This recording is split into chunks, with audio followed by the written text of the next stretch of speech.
How many of you have been to the last two of my sessions? Hands up. Oh, wow. You still want more? Oh, dear. I'm going to give you full disclosure, right? What's the worst thing that can happen at a conference with 30,000 people where everyone gets the same bag? Your bag gets picked up mistakenly. So Daniel's going to be supporting me today because I haven't got my own laptop, unfortunately. And the way that the security works in our organization, we're going to have to authenticate a few times, and Daniel's going to have to help me out with that authentication. But he's also on the product group for Azure Data Factory as well. So, you know, we've got two for the price of one with Daniel. And he'll be getting involved with answering some questions as well. So there may be some delays in the authentication because I'm on a different laptop and I'm not getting that pass-through authentication from my normal laptop. And if anyone should see a bag with my passport in it, I would be really grateful if you could return it back, or else you're keeping me in America. Okay, so what are we going to cover today? Well, as you can see, there's no name of the presenter on here today. Because there's going to be a few of us helping you out, but we are looking at transforming your data with Azure Data Factory. And for those of you who were on the first two sessions, we talked about modern data warehousing in the context of structured and unstructured data, the announcement from Satya about Synapse Analytics, and discussed how that works. But really the core focus of the first half of this week has been the exciting features of Azure Data Factory, and I'm super excited to show you something today that made me go, yay! Right, so what is Azure Data Factory? This is for the benefit of those people who didn't attend yesterday's session. It is a cloud-based data integration service that allows you to orchestrate and automate data movement and data transformations. Those words have been chosen carefully by the product group, right? It orchestrates. What that means is, on occasions, it will call, with your choice, other resources to actually move and transform the data. That's up to you. But with the new mapping data flow, you can also now do your own data transformations code-free, which is really good. Because at the end of the day, the data cleansing that you do, a lot of it, you just want to get it done pretty quickly, right? And focus on the business logic of your transformations. So there is a process to this, and yesterday we looked at connect and collect, and we really focused on the copy activity in getting data from various data sources into sinks. Today, we focus on transform and enrich. And here, we're going to focus on specifically the mapping data flow tool. Not tomorrow. What day are we on? Wednesday.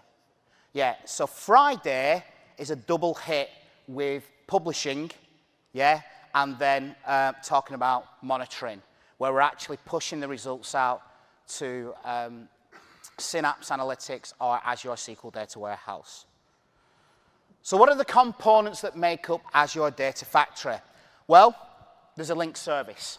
A link service is an object that will store connection information essentially to both data stores or compute resources, right? This can include Azure HD Insight, Azure Databricks, a whole host of technologies that are available. Now, once you've got your linked service, you will then define a data set, and the data set is essentially, well, the data that you're working with. But when you want to perform an operation on that data, you will do that in what's called an activity. And you can have one activity, but typically in Azure Data Factory, you'll probably be building up multiple activities working in a pipeline. Now, the pipeline's important because that is a logical grouping of activities that can be scheduled, or you can set triggers on it.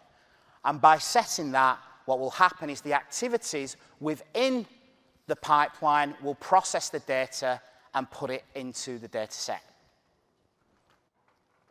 Any questions so far?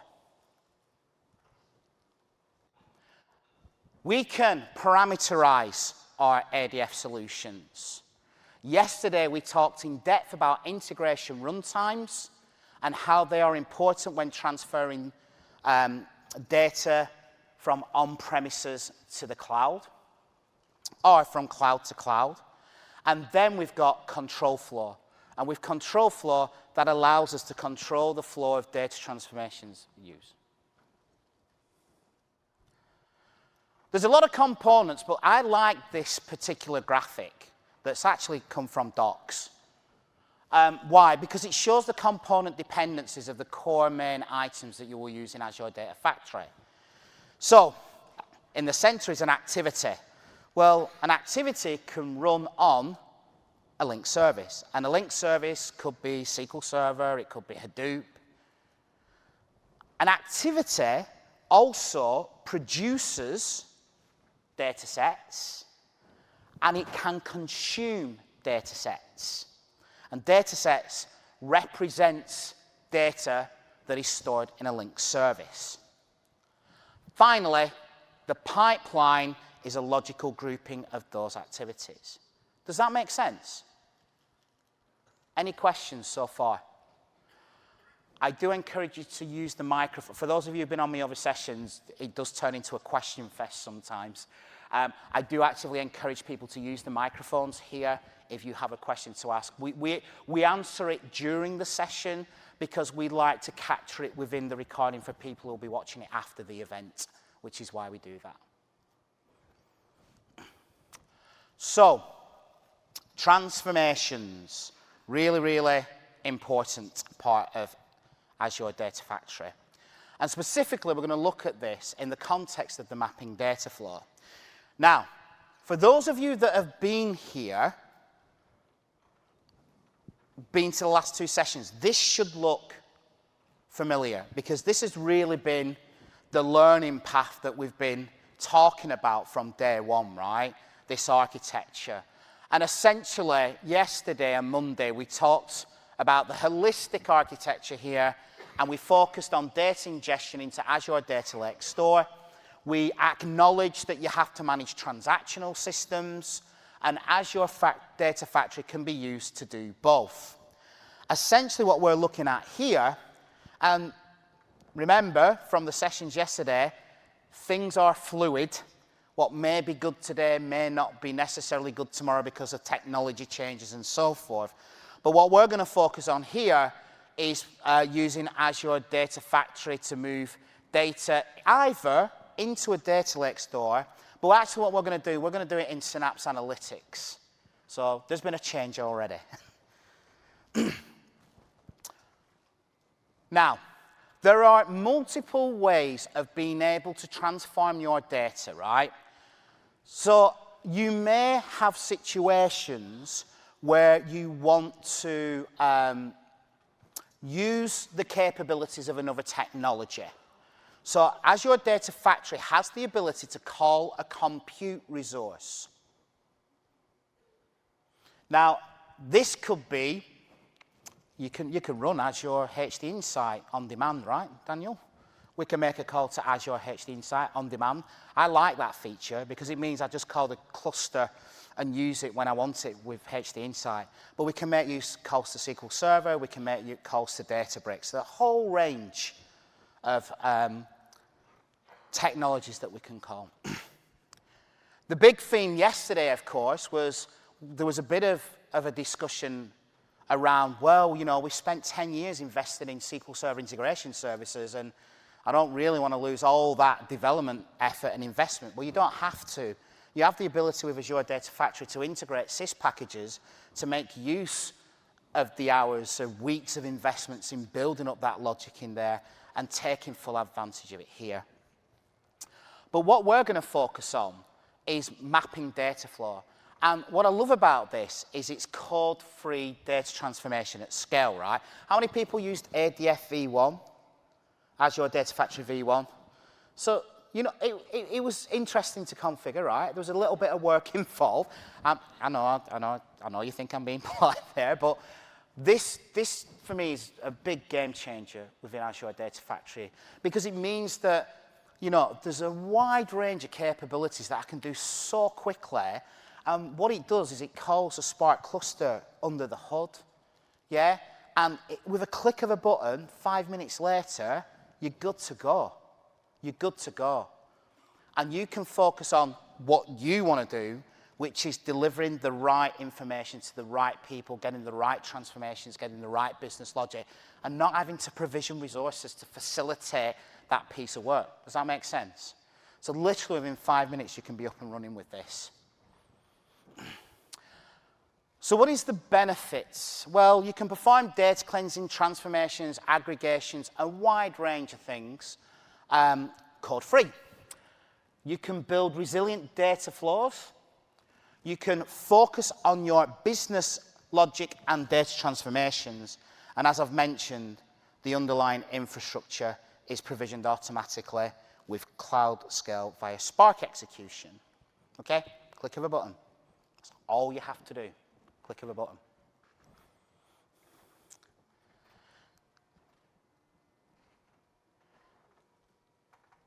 Very simple to add. And in the demonstration, you're going to see us start off where we finished yesterday. So if you were here yesterday, we created a copy activity, yeah? And all that did, it ingested data from a GitHub repo into Azure Data Lake Store. That's all it did, just literally move data, right? So what we're going to do is, now that that copy activity is added, we're going to add a mapping data flow, and this will enable us to configure, in a really nice authoring environment, our source information, drag the data flow into this, and then perform our data flow work in here. Now, these are just slides, really, to give you a heads up of what's coming on, but we are going to demo this so that you can see it for yourself. With that done, you can use a wide range of transformations, okay? Unpivot, derived columns, aggregations. There's a whole host of transformation functions that you can use to get you on your way. We're going to look at about 5 or 6 of them in today's presentation. Okay? Is there any on the screen that are of particular interest to people in the room?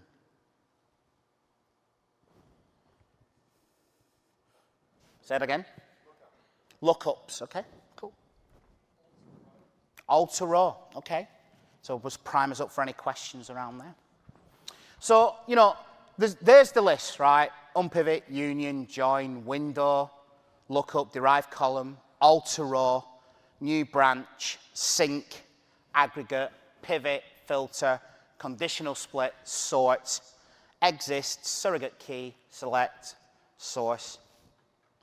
And I've read them all out for the benefit of people. If you're like me, I have bad eyesight.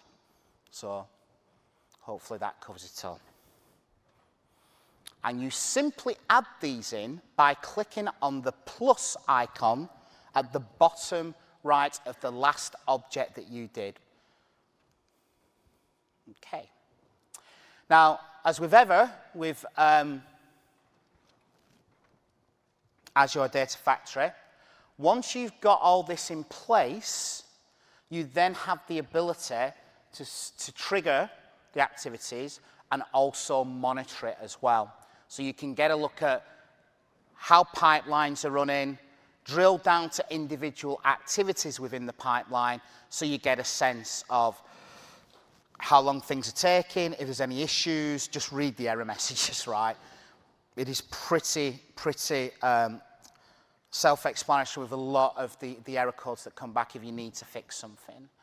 So from this, you can go to the trigger button next to the debug, click on trigger now, and that will enable you to define a new trigger where you set a schedule, you do it based on an event, or you do it through a tumbling window.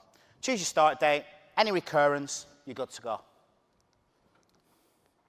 And for monitoring, you can view that at the pipeline, and within the pipeline, there is a button for the view activity runs where you can get specific information. Visualizations are there for successful and failed pipeline runs and so forth.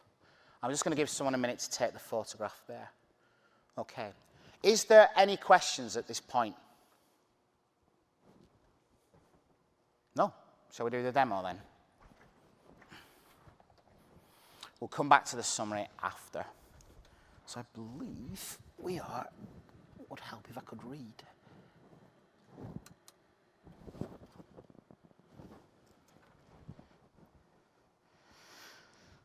Hey Daniel, can I have your cheers?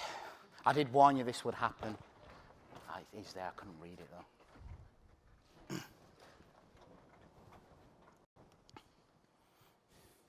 Great.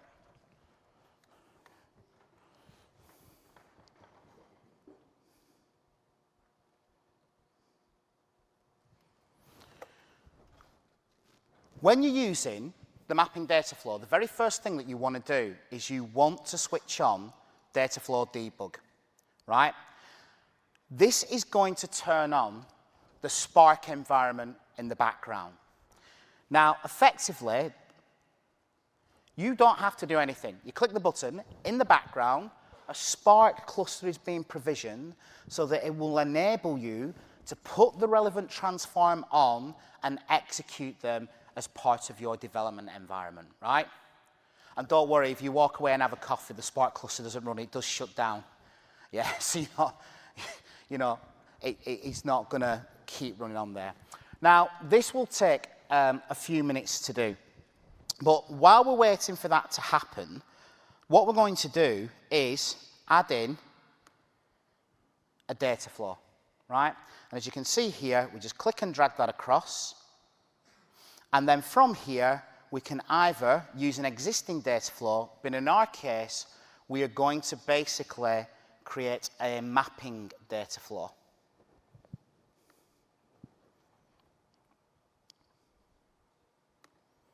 Now, what that will do is it will add the data flow to the Canvas designer for authoring. But what we want to do is go back to ingest and transform where we're doing this work, because for those of you that are familiar with SIS, this will look very familiar. We can click and drag and put that success criteria there. Any questions so far? Once that's done, we click back on here and go back to the data flow itself. And your starting point for this is adding a source, right? Now, yesterday, we focused on ingestion.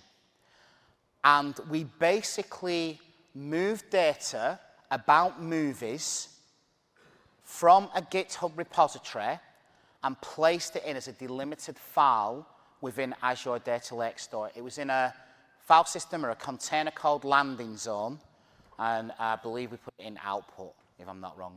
There might be a slight variation here, though. What we're now going to do is we're going to take that information in Data Lake Store, clean it up, and we'll look at the different methods of cleaning up as I add them on, and then we're going to put it in Synapse Analytics. Okay? So the first thing you're going to do, you can see here that the environment, the data flow debug environment, that Spark cluster environment, that's still running. It does take about 5 minutes to get up and running, right? But for those of you that's in my last couple of presentations, I try and do as much as possible live. Okay? So we click on Add Source.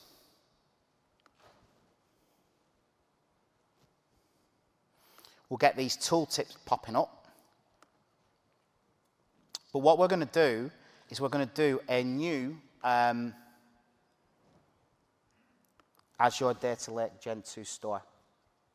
Oh, sorry, is it in a...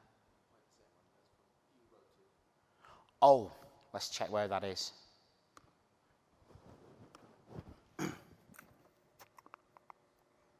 Yeah, so we are in, where are we?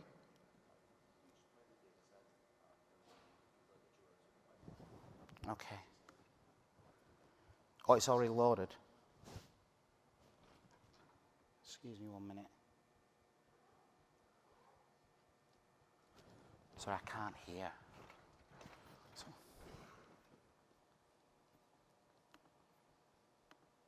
Ah, that's what you were saying. You'd already created that. Sorry. I apologize. So basically, the movies ADLS is here. And as you can see, you've got a number of options, right?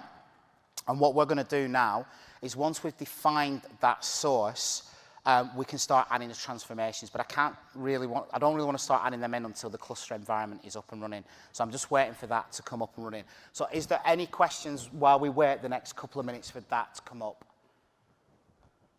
Yes, could you go to the microphone, please? Does it work? All right. Is there any reason to choose SSIS over data flows? Like any advantage that SAS... Is there shared... The integration service, SQL Server integration services, is there any advantage that this has over the data flows, or is data flows basically an alternative or a replacement, let's say? Yeah, so the question is there any advantages or benefits to using the data flow mapping in comparison to SQL Server integration services? They are just basically two different things, first and foremost, right?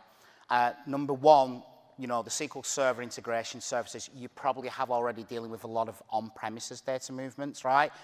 So when you're trying to make comparisons with on-premises to cloud, it's not really a level playing field, first and foremostly. Mapping data flow really is in response to customer feedback saying, hey, there's just the basic stuff that we do in data transformations that really we'd rather just do through a wizard rather than using JSON. So this capability, this feature has come about directly because of that huge customer feedback, right?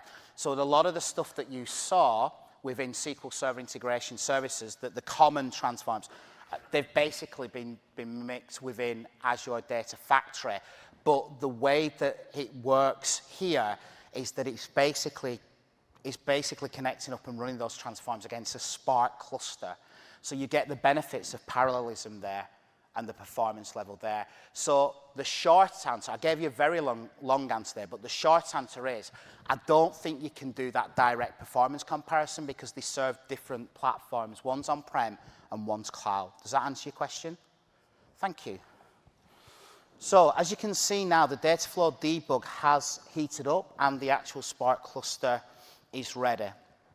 And the idea behind this is that we can now go ahead and start to do our various work. So the first thing we're going to do is we are going to click on the plus, and you can see a wide range of transformations there. We're going to do a select.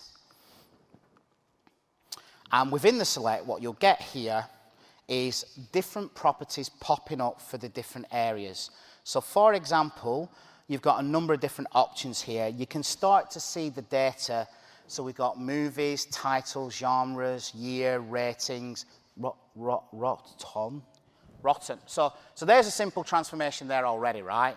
You know, rotten spelled incorrectly.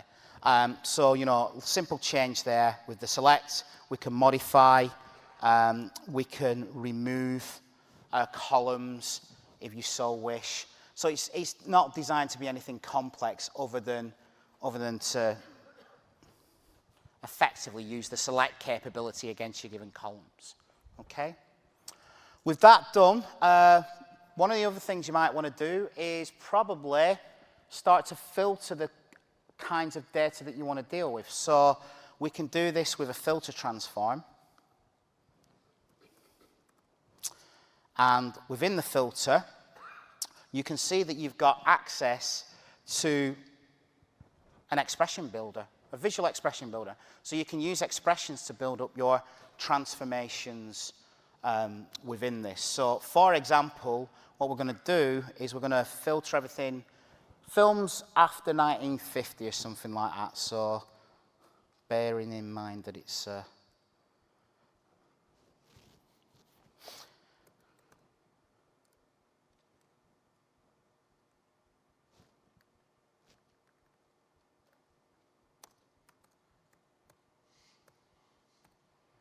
Okay. That's a very simple expression builder, but it is very rich and it's quite flexible in what you can do with regards to the specific transforms you will want to do there to filter the information itself. Now, another thing to kind of look at here is you do get the ability to start doing data previews as well. We can refresh that. We can start to look at the data as it goes through the pipeline. So one of the features that customers asked for is, hey, at every single at the steps that we do the transforms, we want to have the ability to look at that data to make sure that as it goes through that pipeline, the output is as we expect it. So this is just going to fetch that data back. Give it a second.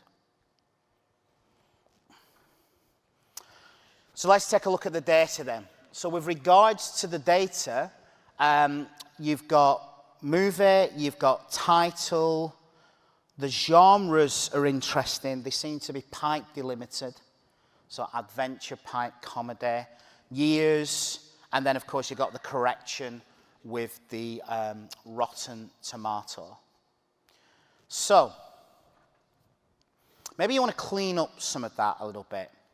So one of the ways we can do that is making use of, let's make a use of derived. Okay? And within the derived, what we'll do is we'll basically pick out the first genre that's listed in that data set. So you remember how it was pipe delimited? And let's say the assumption is that the first genre is the primary one, right? So we'll do that. And again, really, not too dissimilar to the filter. What we can do here is select our column, give it a different name. I'm sorry, I wish I could spell.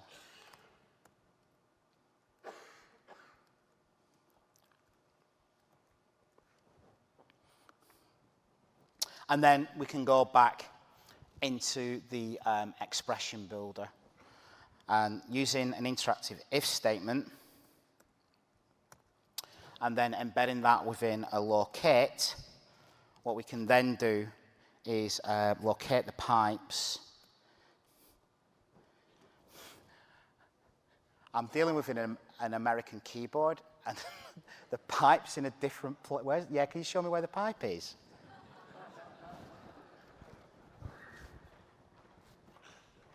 Where would a pipe? A pipe is right here. Oh, that's the right way of doing it, right? Yeah. Oh, okay, just so I know. Thank you very much. I did give you a warning that things like this would happen, right? So glad that Daniel's here today. So yeah, basically what we're doing is we're locating the pipe within the genres. Okay, and then using the left,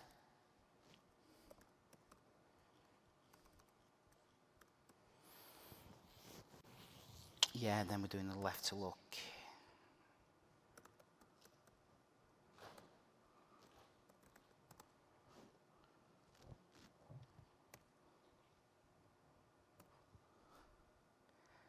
You did say it was there, right? Yes.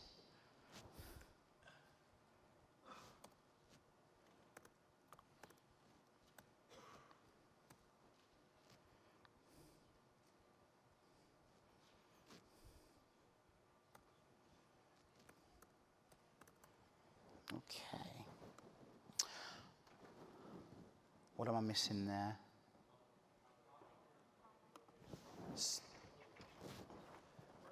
there. Oh, there's a comma. Oh, the comma, yeah, well spotted. Yeah, go on. I'm going to get Daniel to come up because it's been a tough day. talking with the British government, trying to get me passport. Another capability also of the debug cluster is as you're building your expressions, you could actually look at what the output of the expression is live. And this is actually doing a Spark execution on the Spark cluster. So we spin up an interactive Spark cluster. It's a dummy cluster, so we only take the first 1,000 rows of data unless you specify that you want to do more. And within just a few seconds, instead of having to spin up an entire cluster, do a full Spark execution, you could see, okay, now we have the genres. And we have 4 genres: adventure, comedy, and romance war. We're only going to output adventure into this new column, primary genres. Just to kind of also walk through what this expression is doing. Essentially, we're just trying to see if something has a pipe using the locate, similar to an index of, if you guys are familiar with that syntax. If it's there, then we're going to just take everything to the left of that pipe. If it's not there, we're just going to return the column. So if there's only one genre, we're just going to return genres. Within this expression language, there's like a dozen ways to do the same thing. You could use the function rlike, really any way to kind of parse a string that you're comfortable with, either if you're coming from SQL world, Excel world, more of a programmatic world. We try to give you as many different options as possible. Yeah. So you click Save and Finish. If you go into the data preview again, you could get within a few seconds, kind of a snapshot of what the data is at each different transformation step. And basically, that's just pushing it down to the Spark cluster to bring it back, right? Yep. Exactly.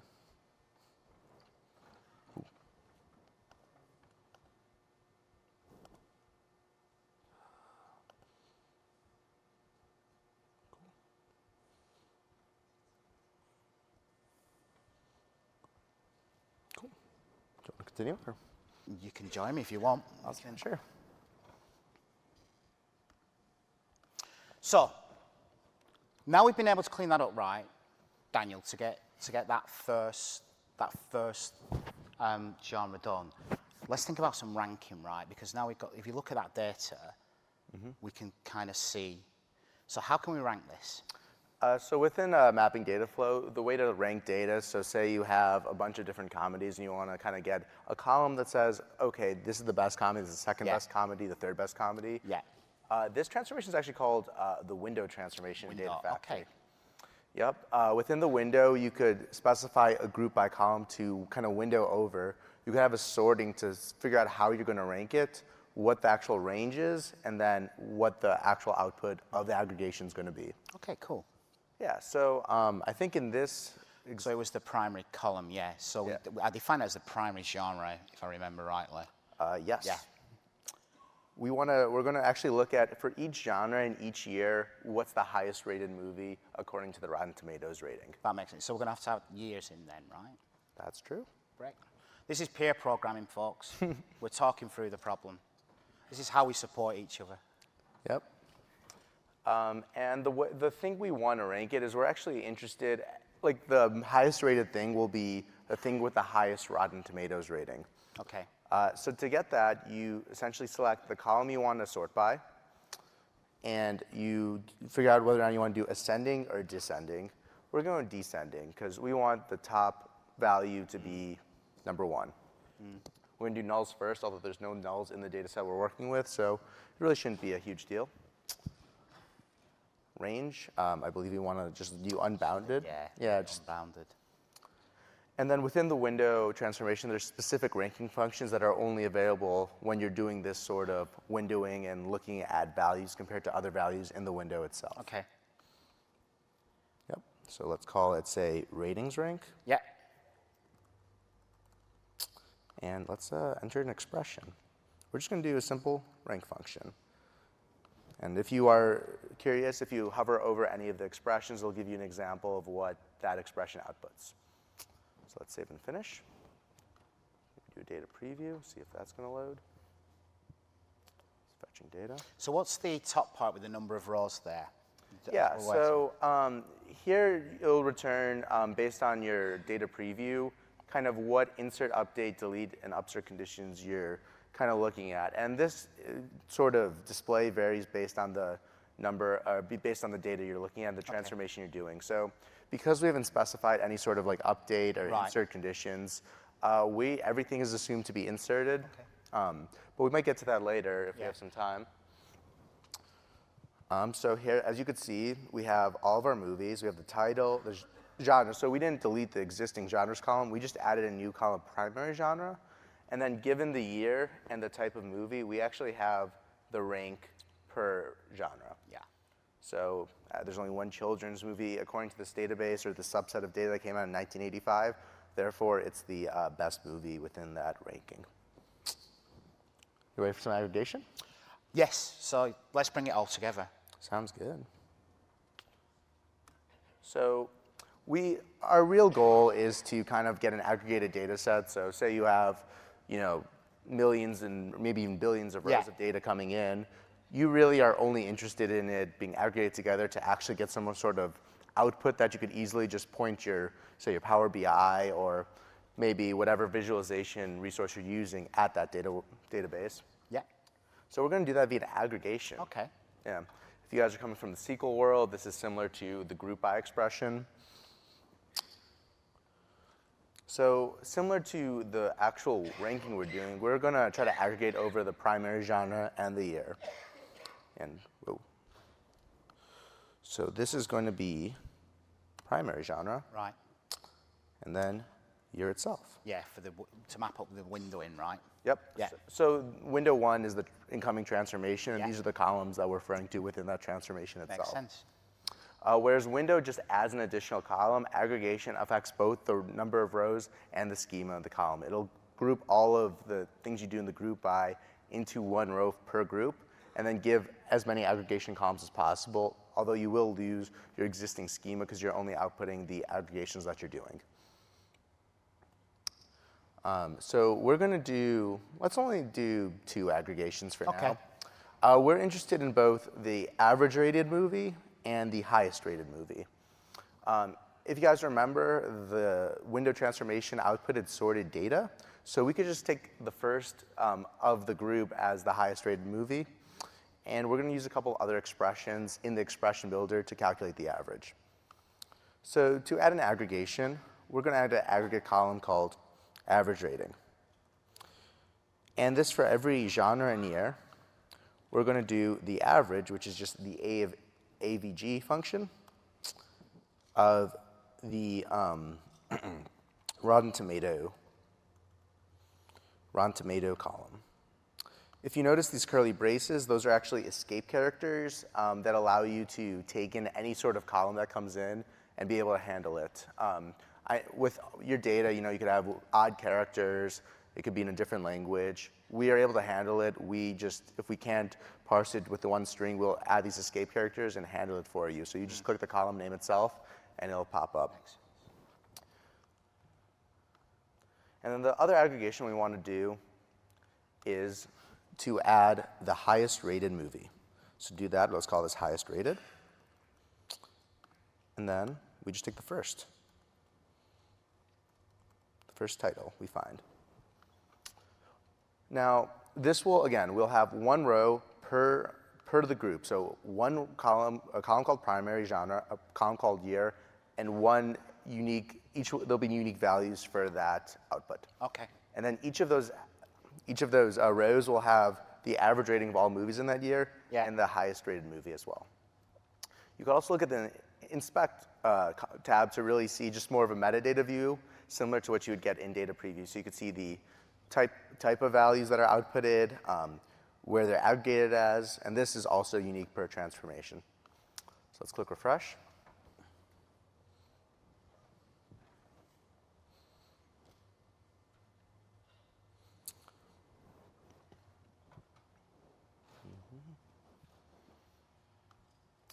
As this is loading, oh, there we go. Oh. There we go. We have, so action movies in 1974, the average rating was 68, and the best movie was Airport 1975, which I haven't seen, but I assume it was great. Yeah. I was only just born then. Same. All right. Now that we've kind of finished working with these 4 transformations, let's sync into Synapse Analytics. Yeah. So similar to adding a transformation, you just add a sync right there.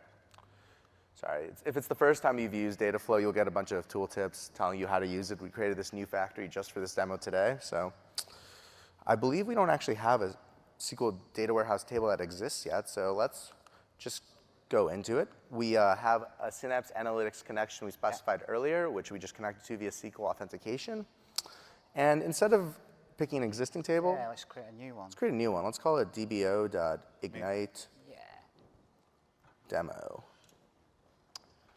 That's good, just in case. Click OK. Yep. Yep.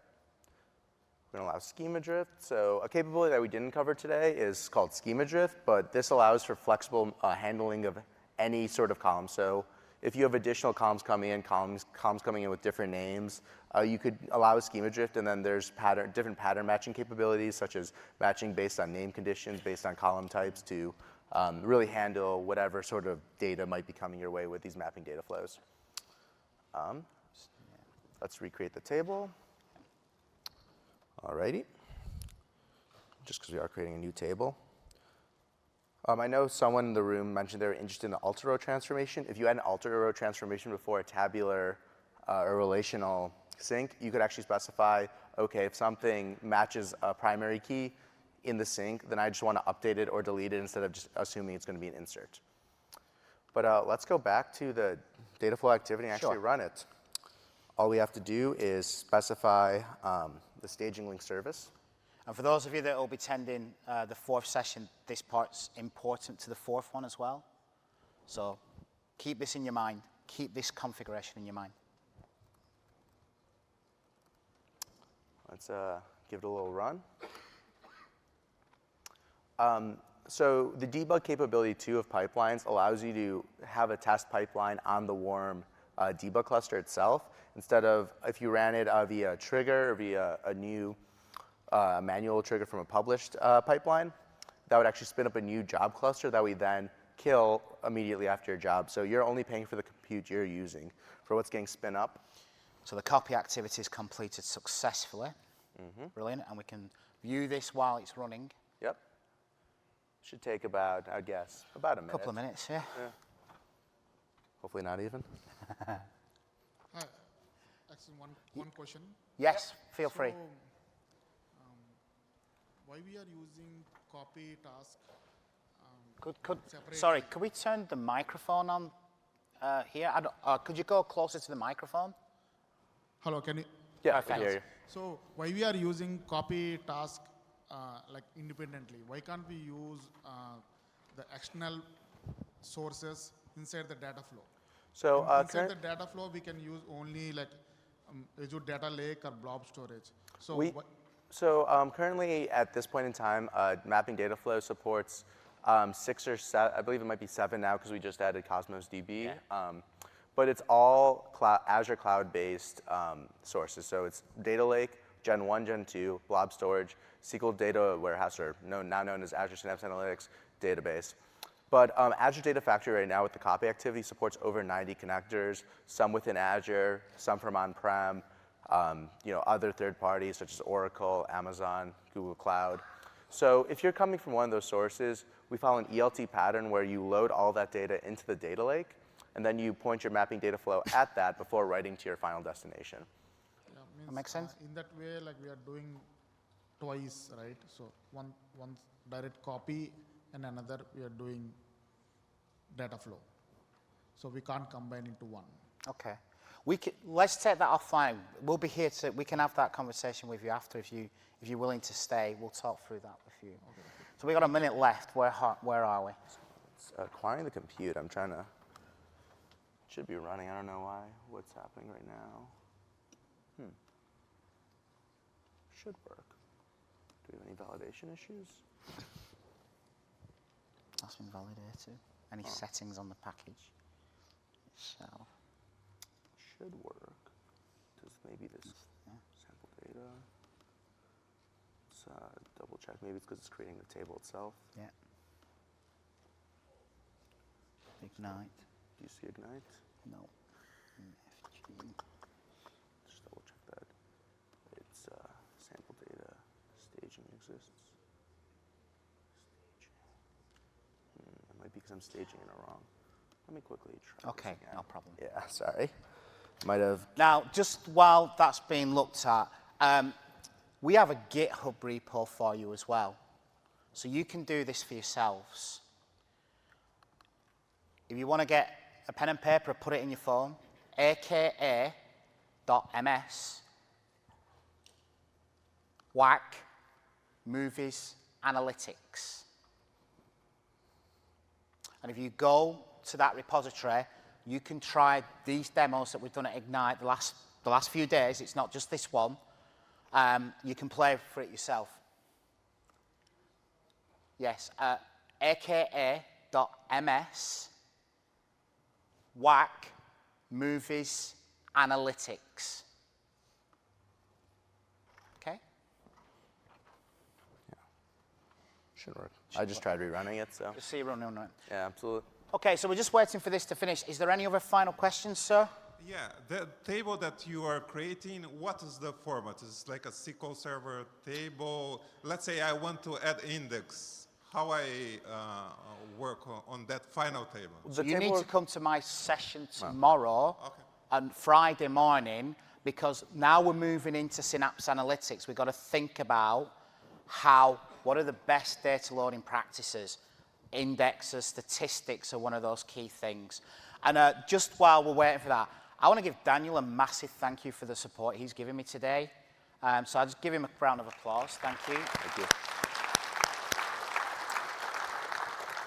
Because for me, it just felt, get him up. I wasn't in the right frame of mind, and I wanted you to have a great experience. So thank you so much. Has it been useful? Are any of you going to play around with Azure Data Factory data flow mapping? Cool. Could you go to the microphone if you've got a question? And then I'm going to take 2 more questions, then we're off the stage. So how is this mapping data flow different than the Databricks option? Like I see there is a Databricks option. So with Databricks, you have to write your Scala code. You have to spin up your own clusters, manage your own clusters. While they have the same performance, so under the hood, mapping data flow is actually running Azure Databricks as its Spark Compute service.